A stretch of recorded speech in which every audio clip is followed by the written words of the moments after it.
Hello there, and welcome to this video on the AGT series of rifles.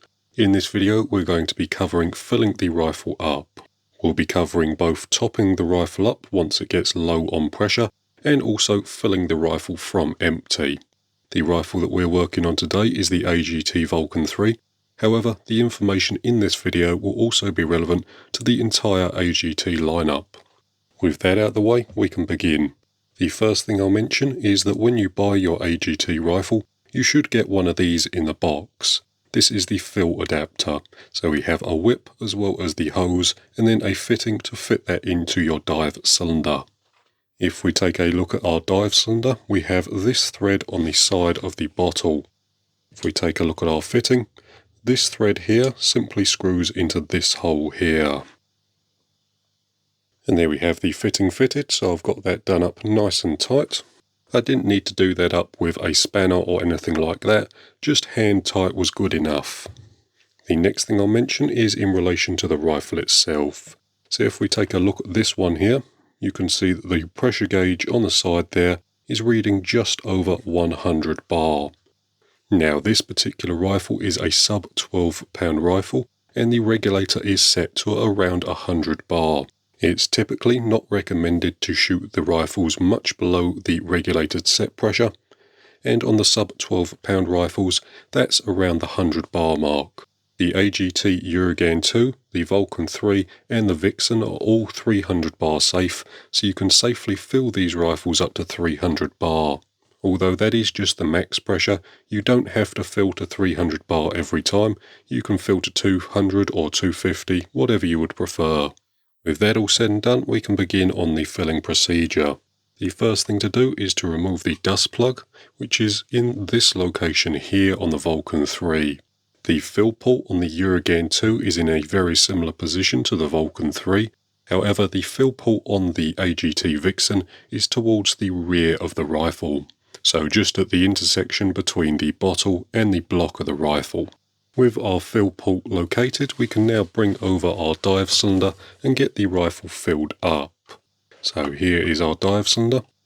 The first thing we're going to do is take our fill probe and install that firmly into the hole, pushing that all the way until it stops. The next thing we're going to do is close both the bleed valves on the whip itself. So on this bottle it's this one here and the other on the other side. With that done, we can now slowly open our dive cylinder and begin filling the rifle.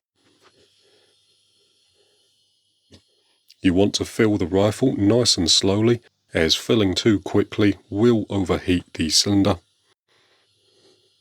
For the purposes of this video, I'm just going to be filling to 150, but once we've reached our desired fill pressure, we can shut off the dive cylinder and then open one of the two bleed valves. So the whip itself has one, as does the dive cylinder. So I'm just going to open this one here.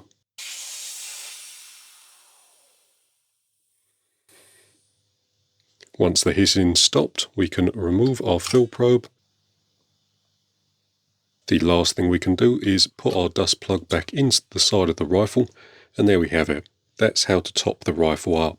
The next thing we'll go over is filling the rifle up from empty. When filling the rifle up from empty, there is a slightly different procedure to follow.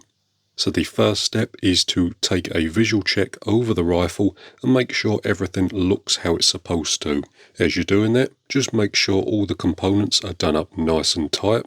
So make sure that the bottle's done up nice and tight, the gauge is done up nice and tight, and then just double check that the bleed screw at the bottom here is done up nice and tight as well.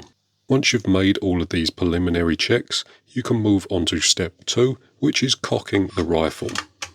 Cocking the rifle removes any and all hammer preload against the valve. In other words, the valve is no longer being pressed off its seat by the hammer.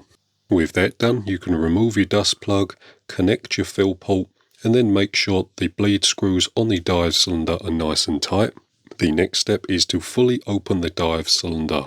At this point, the rifle should start to fill, although you may start to hear air leaking out of the barrel or the transfer port area. If this happens, don't panic. This is just because the valve isn't making an effective seal against its seat. The valve itself needs regulator pressure to force it against its seat. So all we need to do is build up a little bit of pressure inside the plenum chamber.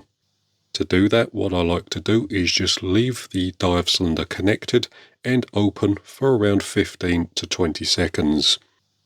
Typically, the valve will then seal and the rifle will be able to be filled normally. If after 15 to 20 seconds the valve still hasn't seated, you can start dry firing the rifle. As you dry fire the rifle, keep the filler probe installed and the dive cylinder open. Dry firing the rifle just cycles the valve, and after a few dry fires the valve should seal. Once the rifle seals, you can slow down the fill speed by just restricting the dive cylinder very slightly. As we said in the regular fill procedure, you don't want to overheat the cylinder as you fill it.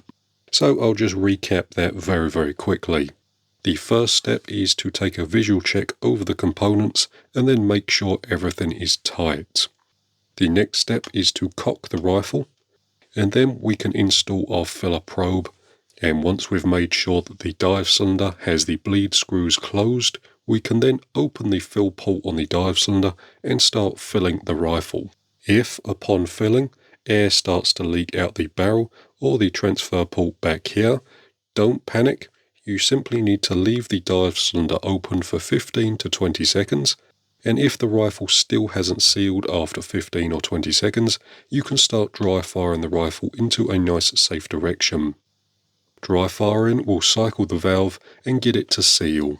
I will mention at this stage here, this isn't a fault with the rifle, it's just a quirk with balanced valves. The AGT Vulcan 3 and the AGT Vixen normally fill absolutely beautifully straight away.